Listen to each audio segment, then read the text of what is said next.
How you doing, guys? It's your boy Nando, and this is the Pound for Pound Boxing Show in association with Seconds Out Coffee. Today, I've got a very special guest. Liam Williams is going to join us. Obviously, the secret is out. Chris Eubank Jr. December 11th in Cardiff. Let's talk about this fight with Liam and see if we can get him on now.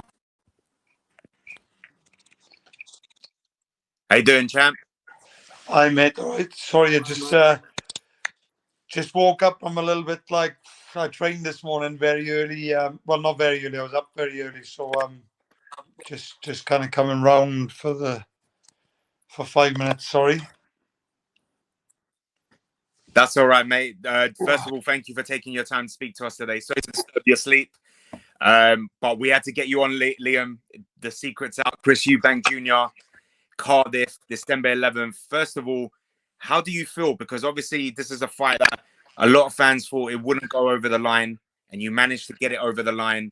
And you managed to get it on your own turf. Tell us how you feel, and how did you get it in the negotiation to have it in Cardiff?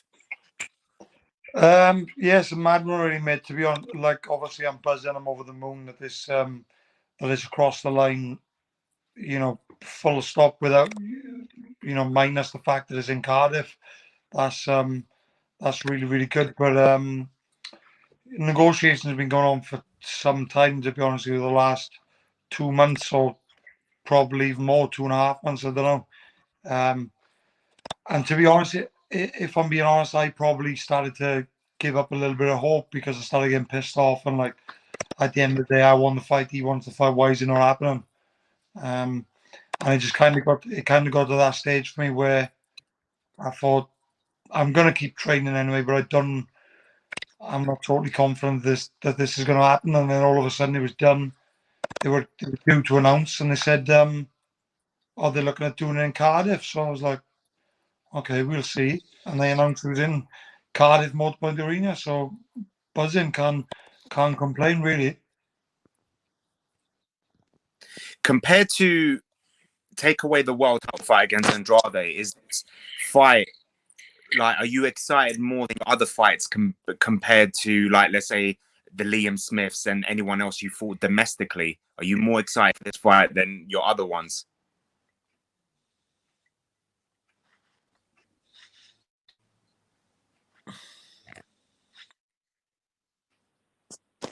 Could you just repeat that again for me? Sorry, mate. You broke up really bad there. Sorry, I was saying, compared to your other domestic fights that you've had in the past, are you more excited for this one compared to the other ones you've had in your career? Yeah, mate, I've got to be, haven't I? Really, it's one of them fights. It's mouth-watering, really, because it's been talked about for some time now. It's been, people. I can't walk down the street without people talking to me about this fight. Like, oh, when are you going to fight Eubank? When are you going to shut his mouth for him? When you're going to, all the rest of it. So, it's one of them fights which has been well spoken about for some, a long time now, and it's one of the most exciting fights out there for me as well. I think outside of maybe like Joshua and Fury, I think this is probably the best British boxing, best British fight inside boxing. No, I totally agree. It's a fight that's been talked about for a long time. And like I said before, just like you thought yourself, a lot of the fans thought this wouldn't go over the line, and it did. And, when it was finally announced, I'm telling you, the buzz online was unbelievable. But one question that I don't know if you are allowed to talk about it. A lot of fans noticed something about the poster, and obviously you're on Boxer and Sky Sports. Are you still with Frank Warren at the moment, or are you a free agent, or are you with Wasserman? No, I'm not, mate. I'm not with anyone. I'm a free agent right now. So that's kind of how this fight come around and how it got made, really, because I'm unsure that this fight would have been able to get over the line if I was still in contract with Frank and BT and all that. So obviously you got this new platform with Boxer and Wasserman taking over Sky. So it's great to get on. It's something fresh for me as a new, it's a whole new setup. So I'm excited, mate. There's something different. Let's talk about your opponent, Chris Eubank Jr. He's only had two defeats in his career, and they've been against two opponents who are technically sound and can box clever in Billy Joe Saunders and George Groves. Do you think you have the capability to outbox him, or do you feel like you have to stop him? No, I definitely feel like I have the ability to outbox him. I've 100% got better boxing skills and more boxing ability than, um, and I have no doubt about. It's going to be difficult. It's going to be a tough fight. I'm not stupid. I know that.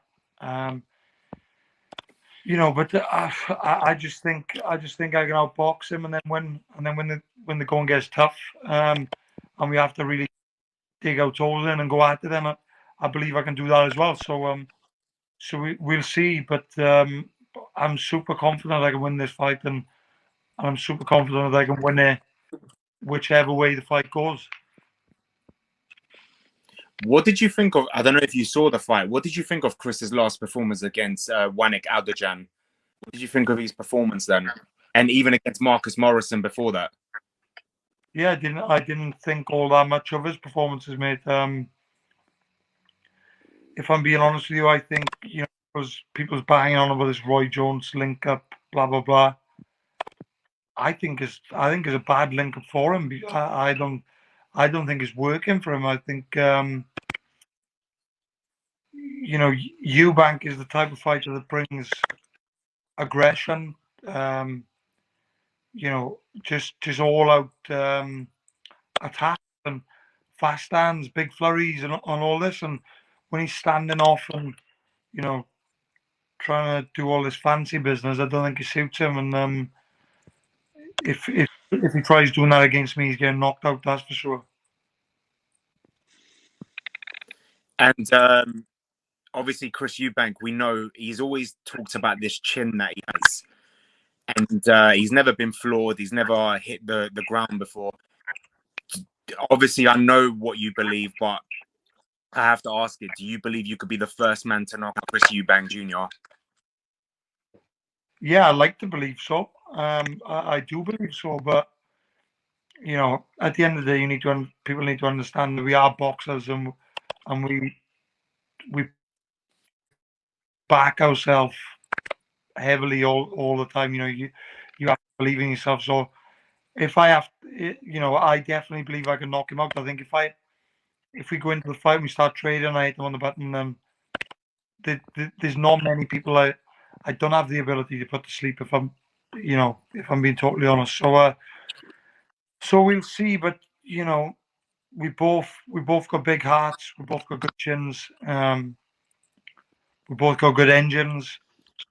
I think. I personally think only the fans win in this matchup.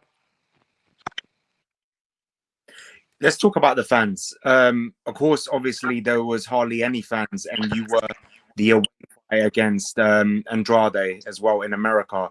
But the crowds are back here in the UK. They always say with certain boxers, the crowd is always very important to them, and it helps them win with the atmosphere.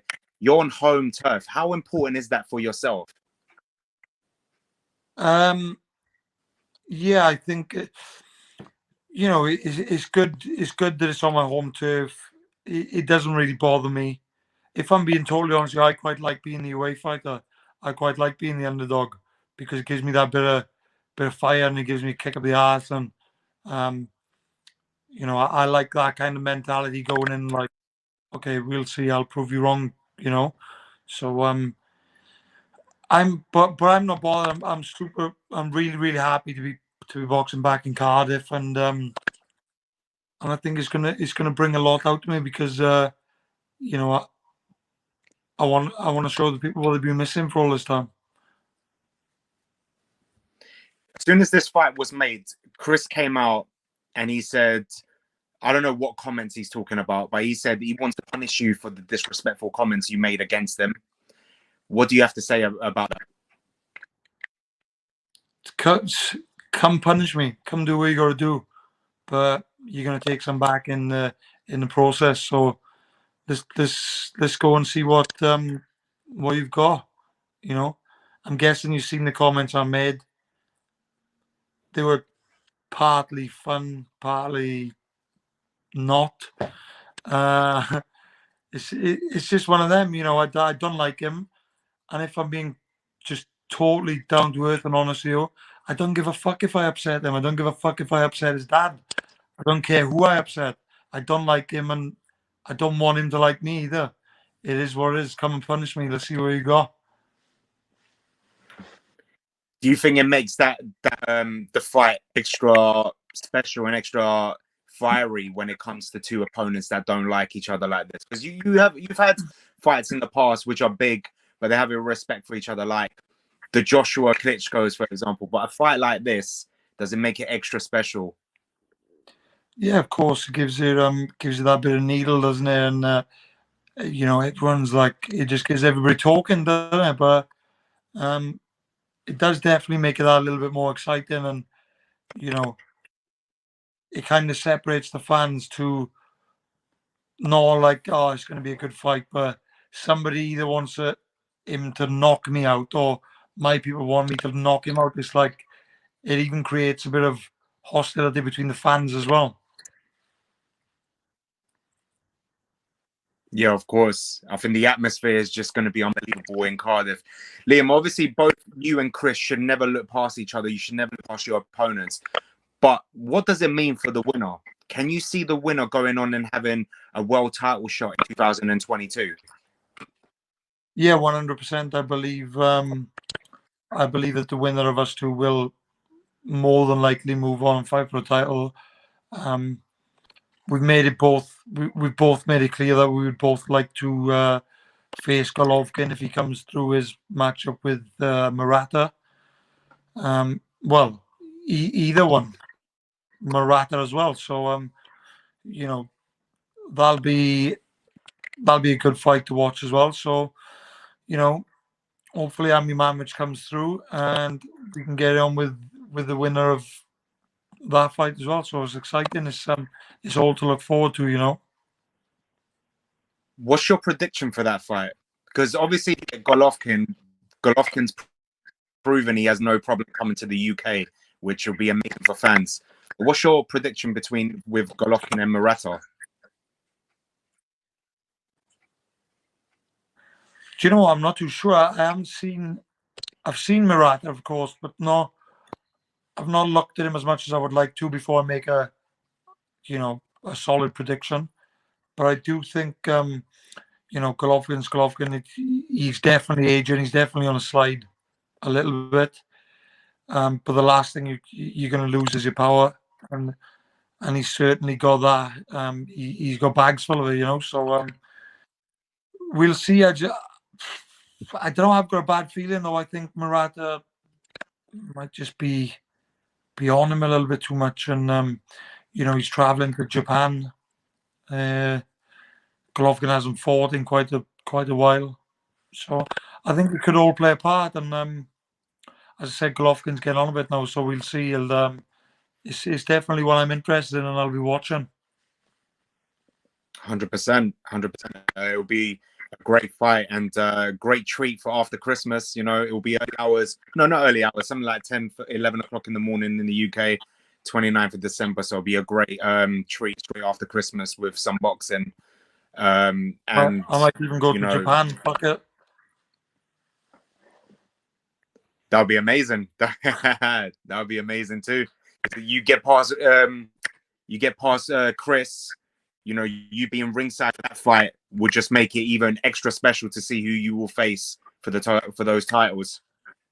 Of course, mate. Yes. It's exciting. It's all to look forward to. So, just gonna, I'm head down for this fight, working my balls off, and you're gonna see an outstanding fight on the 11th of December. That's for sure.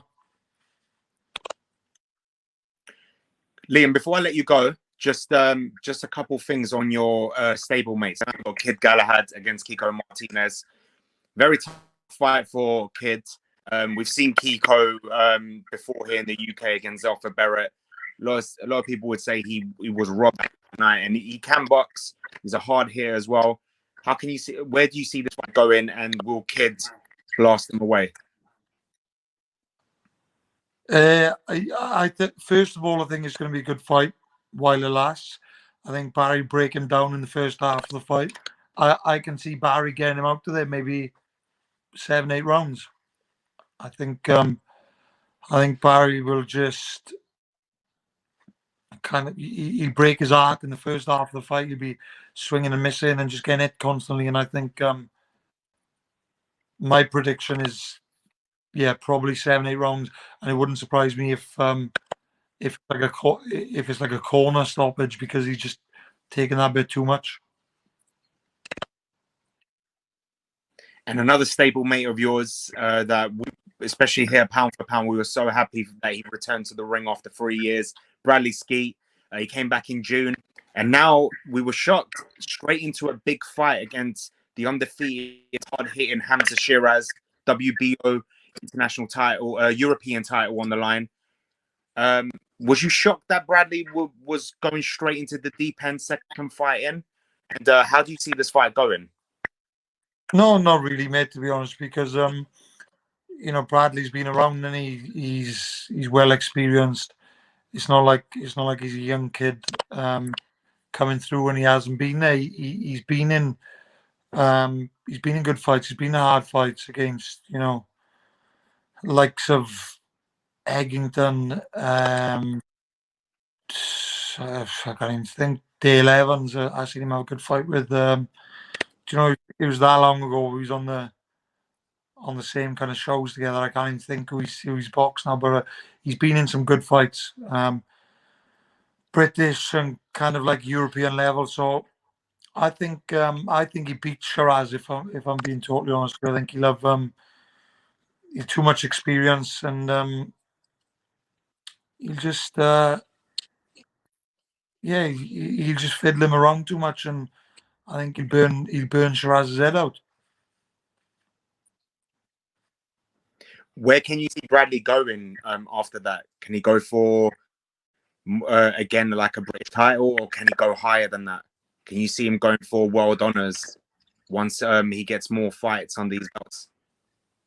Maybe so, mate. Obviously, when Brad's on a comeback trail, so it's a case of taking it one fight at a time, I guess, and not getting can't speak, not getting overly excited.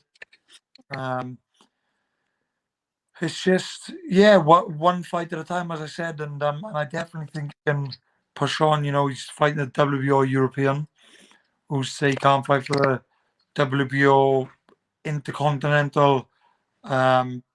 Maybe get an eliminator, maybe even get a world title fight for the WBO. Just boxing's a mad one, and then you never know what's around the corner. So as long as he's ready and he's on it, then I think there are certain opportunities that will present themselves. Brilliant. We look forward and we're excited that Bradley Skeet is back and straight away into a big fight. We'll be there that night as well.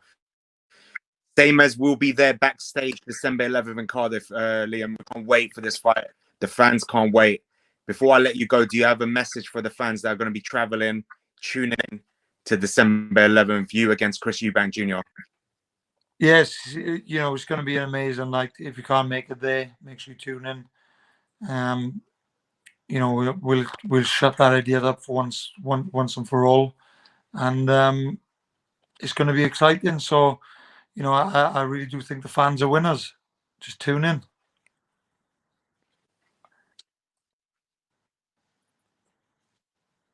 And the final message for Chris. Just be ready. Be ready to back up all your shitty words, you prick.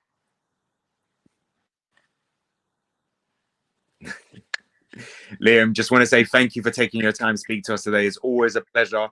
And we'll catch up on December 11th backstage. And good luck, and may the best man win. Sound, mate. Thank you very much for your time also.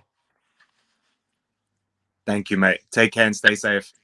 Ta-ra, mate. Bye.